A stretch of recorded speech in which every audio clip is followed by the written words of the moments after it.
사랑하는 성도 여러분, 우리가 2026년을 맞이하여서 지난 6번의 시간을 통하여 역대기에 기록되어져 있는 기도에 관하여 생각을 해 보았습니다.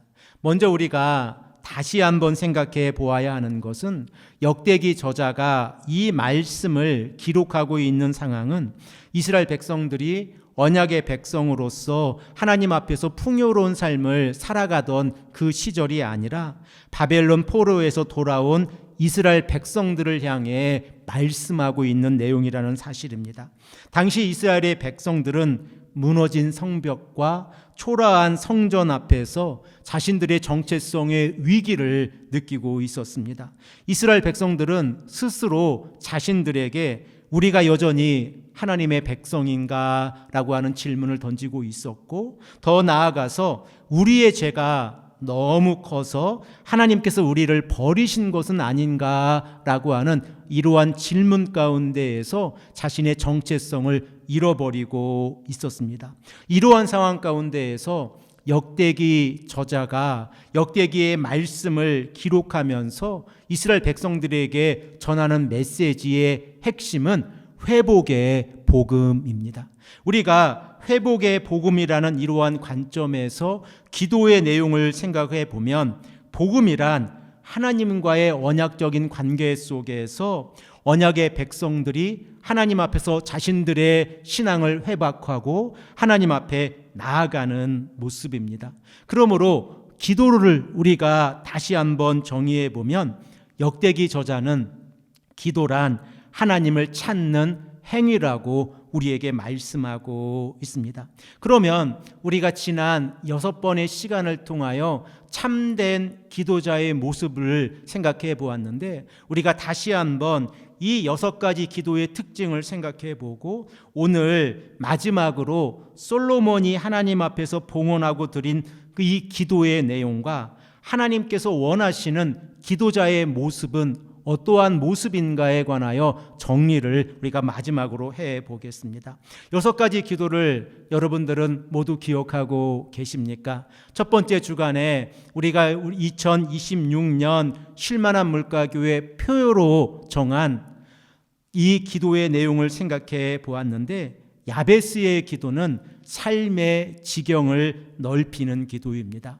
그리고 삶의 지경을 넓히는 기도를 우리는 하나님께서 야베스와 함께 하시는 임마누엘을 간구하는 기도라는 것을 우리가 정의해 보았습니다. 그리고 두 번째로 우리는 백만 대군 앞에서 유다 왕 아사가 드린 기도를 통하여 참된 기적은 사람이 하나님을 이기지 못합니다라고 하는 믿음의 고백에서 시작되어진다는 사실을 우리가 생각해 보았습니다. 그리고 세 번째 주일에는 비록 악한 왕이라고 할지라도 므낫세가 크게 겸손히 드린 회개의 기도를 하나님께서 응답해 주셨다는 사실 또한 생각해 보았습니다. 그리고 네 번째로 우리는 솔로몬이 1000마리의 희생 제물을 하나님께 드리고 난 후에 드린 기도를 통하여 자신의 부귀 영화보다 하나님의 나라를 위해서 먼저 간구하였을 때에 하나님께서 이 모든 것들을 더해 주셨다고 하는 사실 또한 생각을 해 보았습니다. 그리고 다섯 번째 기도로는 히스기야 왕이 질병 가운데서 드린 기도를 생각해 보았는데, 교만은 하나님의 심판의 대상이 되어진다는 사실을 생각해 보았고, 기도자가 교만한 것은 하나님 앞에서 올바르지 않은 행동이라는 것을 다시 한번 생각해 보았습니다. 그리고 지난 주간에 6번째로 다윗의 기도를 우리가 생각해 보았는데, 겸손히 하나님을 높여 하나님의 나라를 구하는 기도는 모든 복의 시작점이 되어진다는 사실을 생각해 보았습니다.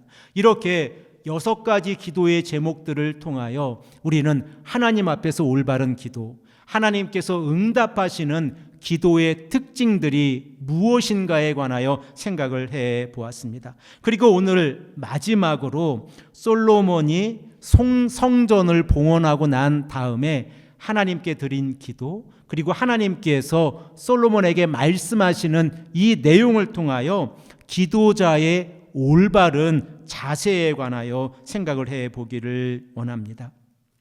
역대하 6장 12절에서 13절의 말씀을 보면 솔로몬이 하나님 앞에서 성전을 봉헌하고 무릎 꿇고 기도하는 모습이 기록이 되어져 있습니다.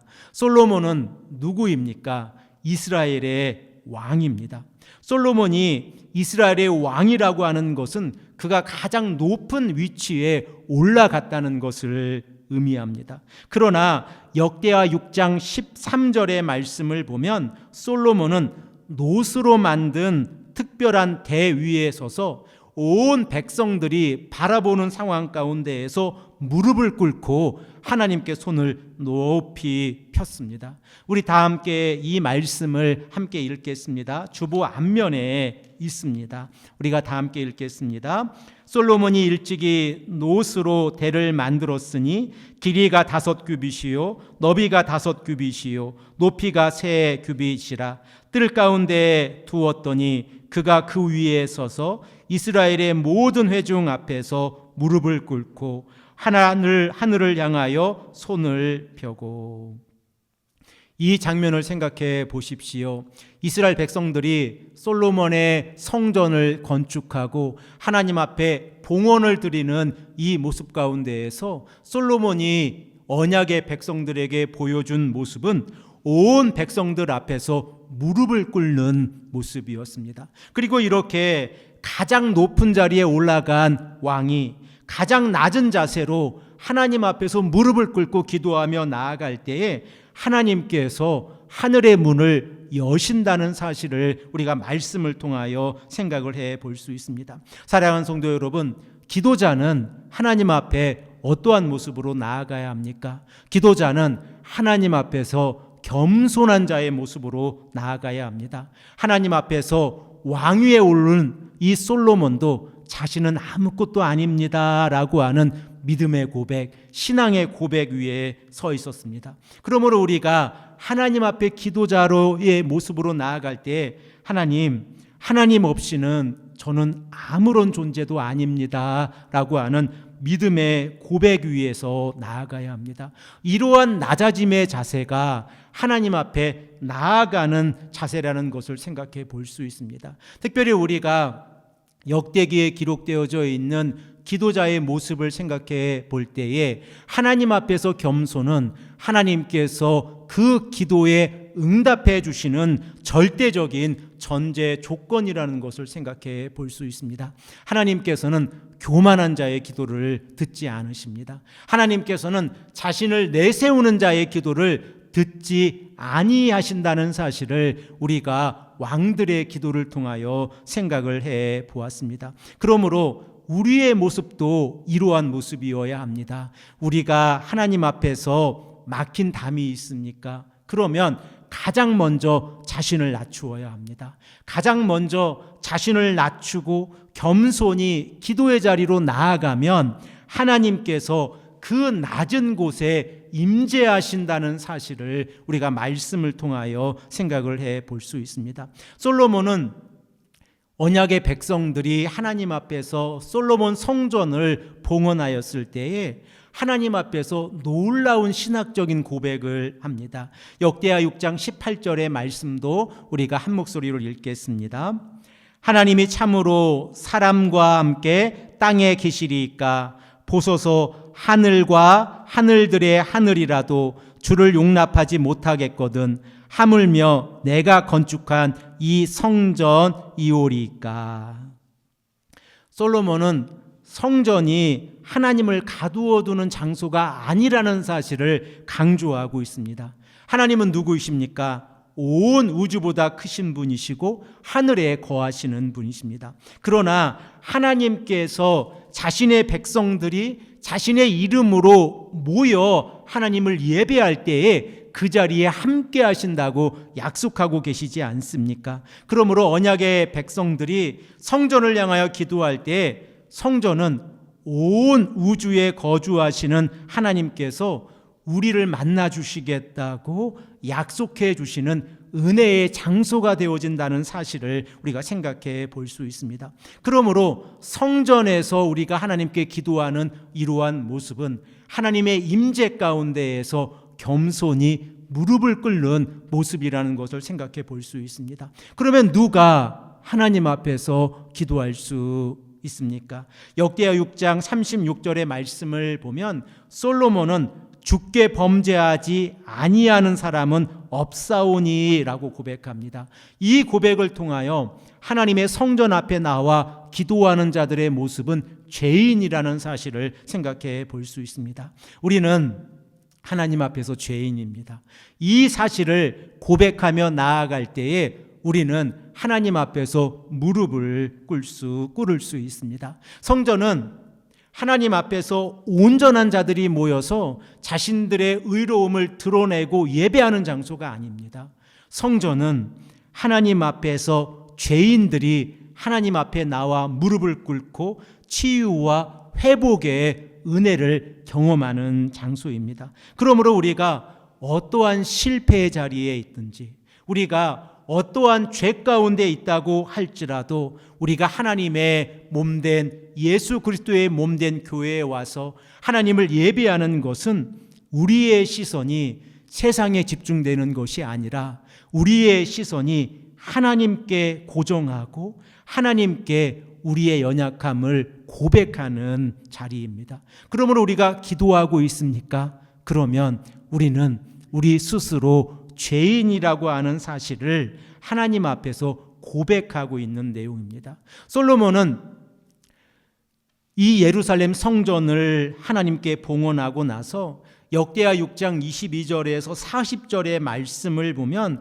구체적으로 7가지 기도 제목을 가지고 하나님께 간구하고 있습니다. 그 내용들을 우리가 생각해 보면 첫 번째로 이웃에 대한 범죄를 저질렀을 때에 하나님 앞에 나와 기도하는 내용, 그리고 전쟁의 패배를 경험했을 때에, 그리고 가뭄으로 고통 가운데 있을 때에, 전염병과 메뚜기의 재앙 가운데에서 어려움 가운데 있었을 때에, 이방인들의 간구를 또한 하나님께 기도하고 있었을 때에, 전쟁 앞에서 출정식 앞에 서 있었을 때에, 그리고 마지막으로 적국의 포로로 끌려간 상황 가운데에서 하나님 앞에 기도하는 모습을 기록하고 있습니다. 놀랍게도 이 7가지 상황을 생각해 보십시오. 언약의 백성들이 하나님 앞에서 실패했을 때에 하나님께서 채찍으로 주시는 모습들입니다. 그러므로 우리가 하나님 앞에 나와 기도하고 있다고 하면 우리는 하나님 앞에서 우리의 의로움을 드러내는 것이 아니라 우리의 연약함을 드러내는 것입니다. 하나님, 우리가 실패했습니다.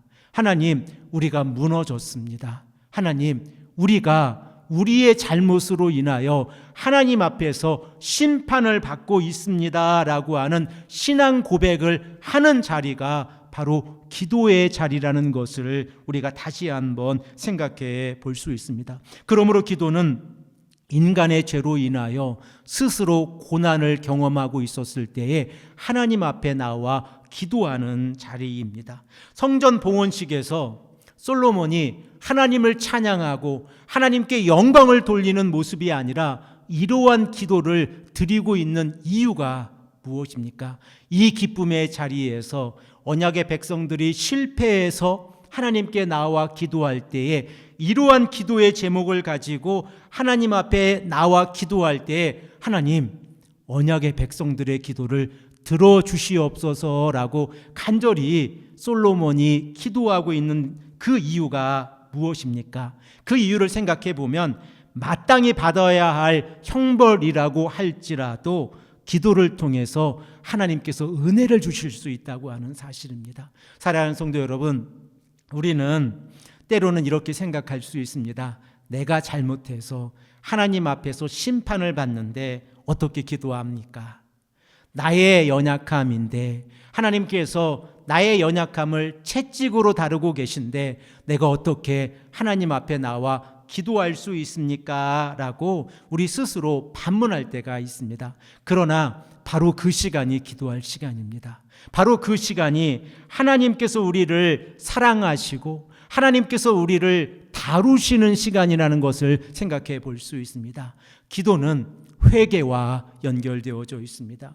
기도는 하나님께서 회개를 통하여 우리에게 은혜를 베풀어 주시는 시간이라는 것을 우리가 늘 하나님 앞에서 믿음으로 고백하며 나아가야 합니다. 솔로몬이 이렇게 기도했을 때에 하나님께서는 하늘에서 불을 내리셔서 솔로몬의 기도에 응답해 주셨습니다. 이것이 얼마나 놀라운 은혜입니까? 솔로몬이 이러한 7가지 기도의 제목을 가지고 언약의 백성들이 성전에 와서 기도할 때에 하나님 그 기도 들어주시옵소서라고 간구했을 때에 하나님께서 그 기도 들어주시겠다고 확답해 주신다는 사실입니다. 이것이 우리에게 은혜입니다. 우리는 연약함을 가지고 하나님 앞에 나와 기도합니다. 우리는 무너졌을 때에 하나님 앞에 나와 기도합니다.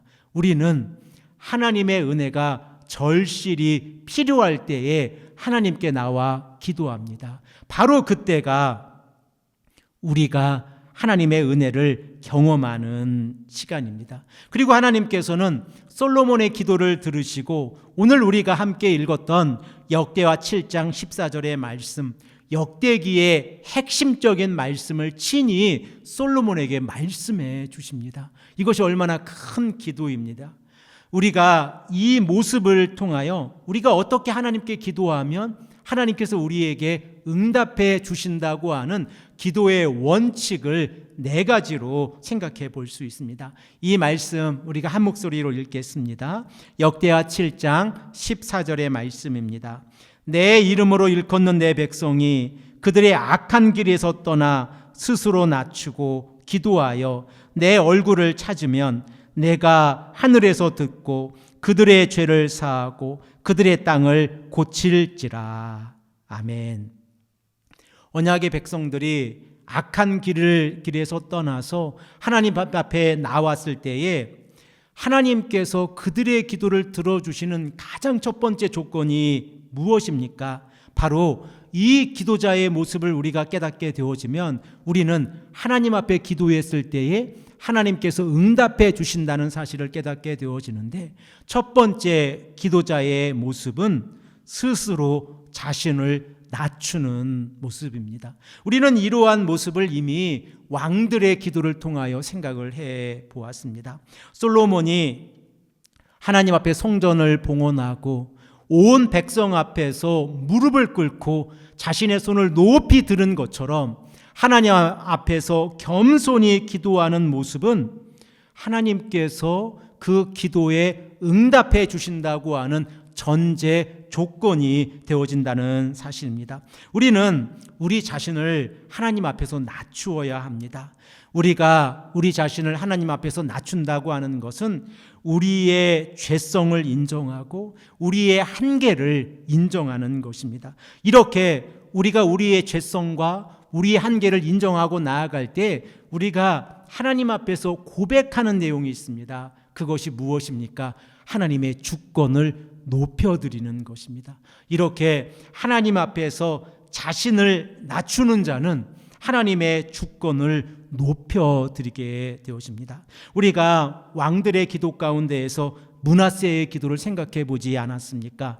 므낫세가 크게 겸손하여 하나님 앞에 엎드렸을 때에 하나님께서는 포로로 끌려간 므낫세에게 다시 한번 기회를 주셨고 그가 하나님 앞에서 마지막 자신의 삶의 마지막 그 시간을 하나님께 헌신하게 하였습니다. 우리는 또한 히스기야의 기도를 생각해 보았습니다. 우리는 히스기야 왕 하면 이스라엘 백성들의 왕들 가운데에서 위대한 왕의 모습으로 생각해 볼 수 있지만 역대기 기자는 히스기야가 자신을 높이는 교만한 행동을 했을 때에 그 결과가 그 후손들에게 어떻게 나타나는지 우리에게 말씀하고 계시다는 사실을 생각해 보았습니다. 그러므로 겸손은 기도자의 가장 중요한 덕목입니다. 우리가 하나님 앞에서 기도하고 있습니까? 그러면 겸손하십시오. 우리가 하나님 앞에서 기도자로 나아가고 있다고 하면 겸손은 하나님의 응답을 우리가 얻어내는 가장 중요한 덕목이라는 것을 생각해 볼 수 있습니다. 두 번째로 기도자는 하나님 앞에서 단순히 자신의 기도의 내용만을 독백으로 아뢰는 것이 아니라 하나님에 관한 절대적인 신뢰자로 나아가야 합니다. 사랑하는 성도 여러분, 우리가 이미 생각해 본 바와 같이 우리는 때때로 하나님 앞에 기도할 때에 간구의 내용이 우리의 기도의 전부라고 생각할 때가 있습니다. 그러나 하나님께서 원하시는 기도는 어떠한 모습입니까? 솔로몬이 하나님께 기도한 모습처럼 언약의 백성들을 내가 잘 다스리기 위해서 지혜와 지식을 허락해 주십시오라고 하는 이 기도는 하나님의 나라를 먼저 구하는 기도입니다. 다윗이 하나님 앞에서 기도한 것처럼 하나님을 높이는 이러한 기도는 하나님께서 모든 복을 주시는 기초가 되어진다고 하는 사실입니다. 그러면 언약의 백성들이 하나님을 신뢰하는 기도는 얼마나 소중한 기도입니까? 우리가 하나님을 신뢰한다는 것을 생각해 보십시오. 신뢰라고 하는 것은 우리의 삶이 풍요로울 때만 하나님을 신뢰하는 것이 아니라 우리의 삶 가운데에서 고난이 다가올 때에도 하나님을 신뢰해야 합니다. 그러므로 환경의 변화와 관계없이 하나님을 신뢰한다는 것은 하나님의 절대적인 주권을 인정하며 나아가는 것입니다.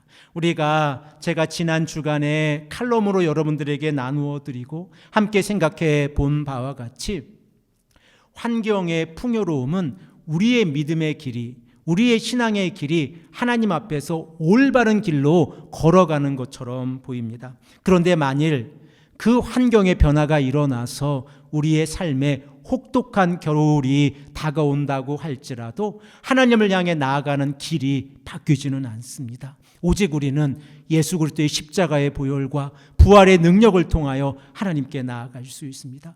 오직 우리는 예수 그리스도의 이름으로 하나님께 기도하며 나아가야 하나님께 나아갈 수 있습니다. 그러므로 기도는 우리가 어떠한 상황 가운데에서도 우리의 상황이 바뀌지 아니한다고 할지라도 순종적인 믿음과 어떠한 상황 가운데서도 감사의 마음으로 하나님께 나아가는 자세입니다. 우리는 기도에 관하여 생각해 볼 때에 늘 하나님 한 분만을 바라보아야 한다는 사실을 생각해 보고 있습니다. 우리가 2026년에 생각해 본 말씀은 아니지만 여러분들 기억나실 거라고 생각합니다. 2025년 9월에 여호사밧의 기도를 우리가 생각해 보았습니다. 오직 주만 바라보나이다. 기억나십니까? 오직 주만 바라보나이다. 제가 이 말씀은 대표해서 읽어보겠습니다. 역대하 20장 12절에 이렇게 여호사밧이 기도합니다. 우리 하나님이여 그들을 징벌하지 아니하시나이까? 우리를 치러오는 이 큰 무리를 우리가 대적할 능력이 없고 어떻게 할 줄도 알지 못하옵고 오직 주만 바라보나이다 하고. 아멘. 오직 주만 바라보나이다. 지금 여호사밧이 처해져 있는 환경이 무엇입니까? 모압 자손과 암몬 자손과 마온 사람들이 연합해서 연합군을 만들어서 여호사밧을 치려고 공격하고 오고 있습니다. 여호사밧은 자신의 군대를 가지고는 이 연합군을 이길 수 없다고 하는 사실을 너무나도 잘 알고 있었습니다. 바로 그때에 여호사밧의 입술 가운데에서 어떠한 신앙 고백이 나타났습니까? 오직 주만 바라보나이다. 이 믿음의 고백이 여호사밧을 통하여 하나님의 놀라운 역사를 경험하는 시작점이 되었다는 사실을 우리가 생각해 볼 수 있습니다. 그러므로 하나님을 신뢰하고 계십니까? 그 기도는 하나님께서 응답해 주십니다. 세 번째로 기도자는 오직 하나님의 얼굴을 찾아야 합니다. 구약 성경에서 하나님의 얼굴을 찾는 이러한 행위는 임마누엘의 하나님을 간구하는 것입니다. 우리가 모세의 입술을 통하여 제사장의 축복을 알고 있지 않습니까? 그 제사장의 축복의 가장 핵심적인 내용이 무엇입니까? 여호와께서 그 얼굴을 언약의 백성들에게 비추사 언약의 백성들에게 평강이 넘치게 하옵소서라고 하는 축복의 내용입니다. 그러므로 우리가 하나님의 얼굴을 찾는다는 것은 우리의 삶의 방향이 하나님 한 분만을 바라본다는 사실입니다. 우리는 이 땅을 살아가면서 세상을 바라보기도 합니다. 우리는 이 땅을 살아가면서 하나님을 의지한다고는 하지만 세상적인 환경을 먼저 우리의 계산의 방법으로 계산을 할 때가 많이 있다고 하는 사실을 너무나도 잘 알고 있습니다. 우리가 언제 기도합니까? 우리는 먼저 기도하고 있습니까? 아니면 세상적인 방법을 먼저 생각하고 우리가 그 방법을 먼저 해보고 기도하고 있습니까? 하나님께서 원하시는 기도는 먼저 기도하는 것입니다. 하나님께서 원하시는 기도는 먼저 하나님을 찾는 것입니다. 세상의 방법을 먼저 찾는 것이 아니라 하나님의 방법을 먼저 찾는 것입니다. 이렇게 하나님과 언약의 백성의 관계가 회복이 되어질 때에 하나님께서는 그 기도자의 기도를 들어주시고 하나님의 이름과 하나님의 마음을 그 기도자의 마음 가운데 그 성전 안에 두시겠다라고 역대하 7장 16절에 우리에게 말씀하고 계시지 않습니까? 그러므로 기도자는 하나님 한 분만을 신뢰해야 합니다. 마지막 네 번째로 기도자는 악한 길에서 떠나는 삶을 살아가야 합니다. 회개의 기도는 삶과 연결되어져 있습니다. 우리가 아무리 열심히 회개의 기도를 드렸다고 할지라도 삶의 열매를 맺지 아니하면 그것은 참된 회개의 기도가 아닙니다. 오늘 회개하고 내일 동일한 죄를 짓고 있다고 하면 이러한 모습은 하나님 앞에서 올바른 회개자의 기도가 아니라는 것을 우리가 성경을 통하여 알고 있습니다. 그러므로 참된 회개란 합당한 삶을 통하여 이루어집니다. 우리가 참된 회개를 통하여 삶과 일치하고 있다고 하면 우리의 삶이 변화된다고 하는 사실을 우리가 깨닫게 되어집니다. 이렇게 하나님께서 네 가지 상황을 요구하고 계신데 이러한 네 가지 상황을 요구하고 계신 상황 가운데에서 이러한 기도를 드리고 있다고 하면 하나님께서 우리에게 어떠한 복을 허락해 주시겠습니까? 그 복을 우리가 직접 눈으로 읽고 우리가 이 복을 받기를 소망합니다. 오늘 본문 말씀 역대하 7장 15절 16절의 말씀을 한 목소리로 읽겠습니다. 이제 이곳에서 하는 기도에 내가 눈을 들고 귀를 기울이리니 이는 내가 이미 이 성전을 택하고 거룩하게 하여 내 이름을 여기에 영원히 있게 하였음이라. 내 눈과 내 마음이 항상 여기에 있으리라.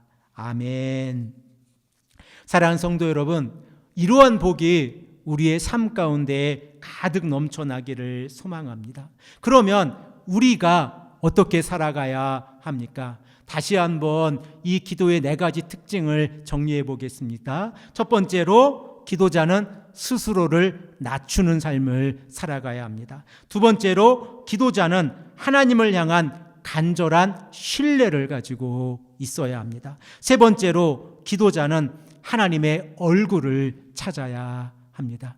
네 번째로 기도자는 악에서 떠나 자신의 회개의 기도와 일치한 삶을 살아가야 합니다.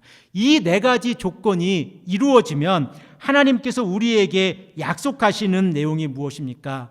내가 그 기도에 귀를 기울이고 들어주시겠다라고 약속하고 계십니다. 이것이 얼마나 큰 복입니까? 하나님께서 우리의 기도를 들어주시겠다고 약속해 주시고 계십니다. 또한 하나님께서 어떻게 약속하고 계십니까? 내 눈과 내 마음이 항상 여기에 있으리라. 우리의 기도에 하나님께서 항상 지켜보고 계시고 응답해 주신다고 하는 사실입니다. 사랑하는 성도 여러분, 오늘 우리에게 성전의 실체는 누구이십니까? 바로 예수 그리스도이십니다. 그러므로 우리가 예수 그리스도의 이름으로 이렇게 기도하며 나아가면 하나님께서 우리의 기도를 들어주십니다. 우리가 하나님 앞에 어떠한 기도, 하나님의 나라를 구하는 그 어떠한 기도를 드린다고 할지라도 하나님의 뜻에 합한 기도는 하나님께서 반드시 들어주시고 응답해 주십니다. 사랑하는 성도 여러분, 우리의 모습은 어떠합니까? 우리가 이 네 가지 기도의 모습을 온전히 갖춘다고 하면 하나님께서 우리의 기도를 반드시 기도에 들어주신다고 하는 이 말씀을 오늘 우리가 깨달았습니다. 그러면 우리의 기도가 이러한 기도가 되어야 합니다. 우리의 기도가 하나님의 마음을 움직이는 기도, 우리의 기도가 회복의 문을 여는 기도가 되어진다고 하면 우리의 삶은 복을 받는 삶입니다. 하나님께서 우리의 목소리에 귀를 기울여 주시고 우리의 기도에 응답해 주시고 우리의 삶에 임마누엘 해주신다고 하면 이것이 얼마나 큰 복입니까? 그리고 이러한 복을 평생 우리의 삶 가운데에서 누리며 살아가고 있다고 하면 내 평생 사는 동안 하나님의 은혜가 우리의 삶에 가득 넘치지 않습니까? 이 은혜가 이 시간 하나님 앞에서 겸손히 하나님을 신뢰하고 하나님의 얼굴을 찾고 악한 길에서 떠나 하나님의 모습을, 하나님의 뜻을 찾는 우리 성도님들의 기도가 되기를 간절히 소망합니다. 기도는 빛이 우리의 삶에 비춰지는 시작점입니다. 그러므로 우리의 삶 가운데 빛을 비추기를 원하고 계십니까? 우리는 기도해야 합니다. 그리고 올바른 기도는 하나님께서 그 마음과 그 뜻을 두십니다. 함께 기도드리겠습니다.